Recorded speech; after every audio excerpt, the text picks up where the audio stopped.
क्या खास रहा है, ये कैसे मैनेज किया आपने इन मार्जिन्स को? एक तो जो हमारा मार्जिन रहा वो तो इनफैक्ट हमने अपना होल्ड किया है। ईबिट जो है वो 18.x पे हमने last quarter, this quarter 18.x is flat, right. So वो हमने मेंटेन किया है और हमारा जो पीएटी है वो एक्चुअली इंप्रूव हुआ है 282 करोड़ पे। 3% quarter on quarter sequential up है और 23% year on year up, right. ये जितनी वेज हाइक्स हमने देनी थी वो हमने दे चुके हैं क्वार्टर 2 में। तो ये जो रहा ये इसके बाद रहा। सो दो तीन चीज थी। एक तो डॉलर रुपी का जो डॉलर का एप्रिसिएशन हुआ, रुपी का डेप्रिसिएशन हुआ, उससे थोड़ी सी मदद मिली। बट मोर इम्पोर्टेंटली हमारे जो ऑपरेशन रहे हमने अपनी यूटिलाइजेशन इंप्रूव की है, जिसके चलते और हमारा नॉन बिलेबल हेडकाउंट कम हुआ है, जिसके चलते हम जो है हमारा मार्जिन मेंटेन कर पाए। जितना जो इम्पैक्ट आना था वो आ चुका है। हम लोग मार्जिन की गाइडेंस नहीं देते हैं, बट हमारा गोल रहेगा, एस्पिरेशन है कि हम सिमिलर लेवल्स पे रहें as we move forward. Point taken. मैं ये भी देख रही हूँ कि आपके हाथ करीब एक $60 मिलियन वाली डील लगी है ट्रांसपोर्टेशन में। एक और $10 मिलियन वाली डील है और ये थर्ड कंसेक्यूटिव क्वार्टर है जहां पर आपके हाथ 50 से 100 मिलियन डॉलर तक की डील्स टीसीवी में आप जोड़ रहे हैं। क्या ये सिग्नल कर रहा है कि यहाँ से आगे किस तरह की डिमांड आपके लिए बढ़ रही है?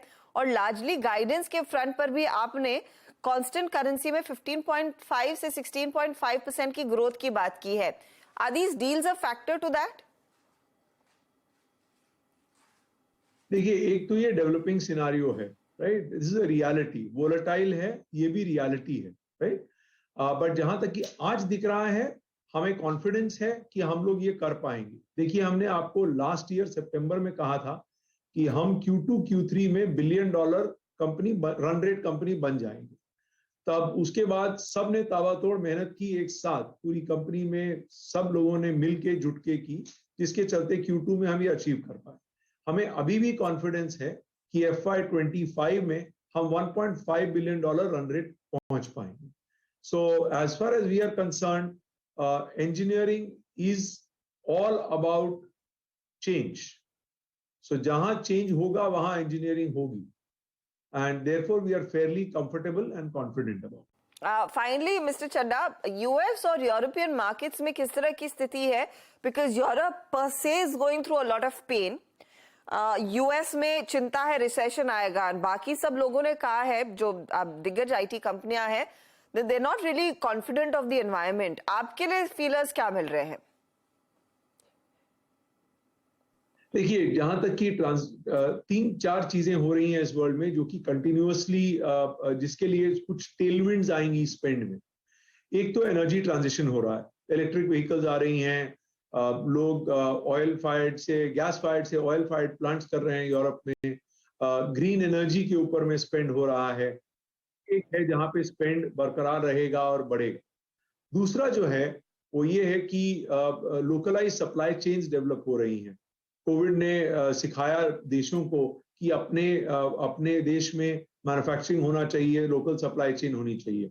सो वो जो है वो अगेन इज क्रिएटिंग अपॉर्चुनिटी। जो तीसरा है वो ये है कि as we move forward technology का रिफ्रेश होता रहेगा। बट हैविंग सेड दैट, अगर कोई ऐसा प्रोजेक्ट है जिसकी आज जरूरत नहीं है, उस प्रोजेक्ट को फिर से देखा जा रहा है कि करना है कि नहीं करना है। तो हाईटेक के एरिया में हम देख रहे हैं थोड़ा सा सॉफ्टनेस, और वो हमें दिख रहा है, हमारे नंबर में भी आया है। और मेडिकल में थोड़ा सा सॉफ्टनेस जो अगेन हम देख रहे हैं हमारे नंबर में आया है।